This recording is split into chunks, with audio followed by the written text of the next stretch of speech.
Assembly సమావేశాల్లో నీటి యుద్ధాన్ని ఎదుర్కొనేందుకు అధికార కాంగ్రెస్ సిద్దమవుతోంది. ఈ రోజు సాయంత్రం 4 గంటలకు ప్రజాభవన్లో కృష్ణా జలాలపై నీటిపారుదల శాఖ మంత్రి Uttam Kumar Reddy power point presentation ఇవ్వనున్నారు. కృష్ణా జలాల నీటి వివాదాలపై కాంగ్రెస్ మంత్రులు, ఎమ్మెల్యేలు, ఎమ్మెల్సీలకు అవగాహన పెంచేందుకు ప్రభుత్వం ఈ నిర్ణయం తీసుకుంది.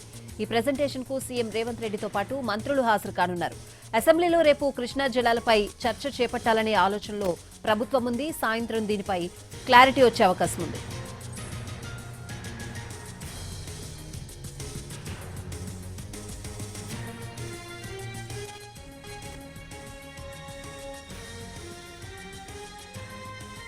అసెంబ్లీ సమావేశాల్లో నీటి యుద్ధాన్ని ఎదుర్కొనేందుకు అధికార కాంగ్రెస్ సిద్దమవుతోంది. రోజు సాయంత్రం 4 గంటలకు ప్రజాభవన్లో కృష్ణా జలాలపై నీటిపారుదల శాఖ మంత్రి Uttam Kumar Reddy power point presentation ఇవ్వనున్నారు. పూర్తి అప్డేట్స్ అడిగి తెలుసుకుందాం. మా ప్రతినిధి చారి లైవ్ లో ఉన్నారు. చారి, తెలంగాణలో ప్రస్తుతం అయితే పాలమూరు రంగారెడ్డి ప్రాజెక్టు లేదంటే బనకచెర్ల ఈ రెండు విషయాలకు చుట్టే రాజకీయం తిరుగుతుంది. గడిచిన వారం 10 రోజులుగా ఇదే అంశాన్ని పదే పదే అటు అధికార పక్షం ఇటు ప్రతిపక్షం లేవనెత్తుతున్నటువంటి నేపథ్యంలో అసెంబ్లీ సమావేశాలు ఇప్పటికే ప్రారంభమయ్యాయి. రేపు మళ్ళీ తిరిగి ప్రారంభమవుతున్నటువంటి నేపథ్యంలో ఈ రెండు అంశాలకు సంబంధించి ప్రభుత్వం చాలా క్లారిటీ ఇవ్వాలనేటువంటి ఆలోచనతో ఉంది. పాలమూరు రంగారెడ్డి ప్రాజెక్టుకి గతంలో మేము 90 టీఎంసీల నీటిని వినియోగించుకోవడానికి ప్రయత్నం చేస్తే ఇప్పుడున్నటువంటి ప్రభుత్వం కేవలం 45 టీఎంసీలు తీసుకోవడానికి సిద్ధమైంది. తెలంగాణకి రావాల్సినటువంటి నీటి వాటాలో 45 టీఎంసీలని వదులుకుంటుంది అనేటువంటి అంశాన్ని పదే పదే బీఆర్ఎస్ ప్రస్తావిస్తూ వస్తుంది.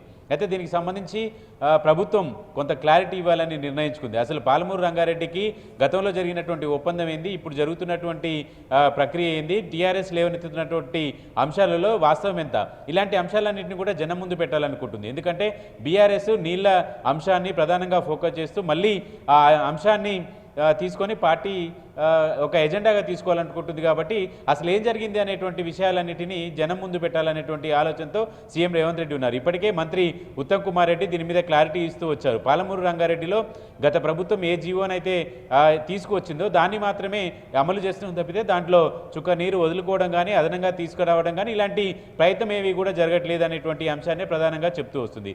గతంలో 90 టీఎంసీల నీటి సామర్థ్యంతో పాలమూరు రంగారెడ్డి ప్రాజెక్టుని చేపడుతున్నటువంటి నేపథ్యంలో 45 టీఎంసీలు ఎందుకు ఈ ప్రస్తావన వచ్చింది, అసలు ఈ ప్రస్తావన రావడానికి కారణం ఏంటి, ఎవరు దీని మీద ఒప్పందం చేసుకున్నారు అనేటువంటి అంశాలకు సంబంధించి ఇప్పటికే ఉత్తమ్ కుమార్ రెడ్డి గతంలో వచ్చినటువంటి జీవోలు వీటన్నిటిని కూడా బయటపెట్టారు. అయితే ఈ అంశాలన్నింటినీ కూడా పూర్తి స్థాయిలో పార్టీలో ఉన్నటువంటి ఎమ్మెల్యేలు, మంత్రులందరికీ కూడా అవగాహన కలగాలనేటువంటి ఆలోచనతో ప్రభుత్వం ఉంది. దాని నేపథ్యంలోనే ఇవాళ సాయంత్రం 4 గంటలకు ప్రజాభవన్లో పవర్ పాయింట్ ప్రజెంటేషన్ని ఏర్పాటు చేస్తున్నారు. ఇరిగేషన్ శాఖ మంత్రి Uttam Kumar Reddy power point presentation ఇవ్వబోతున్నారు.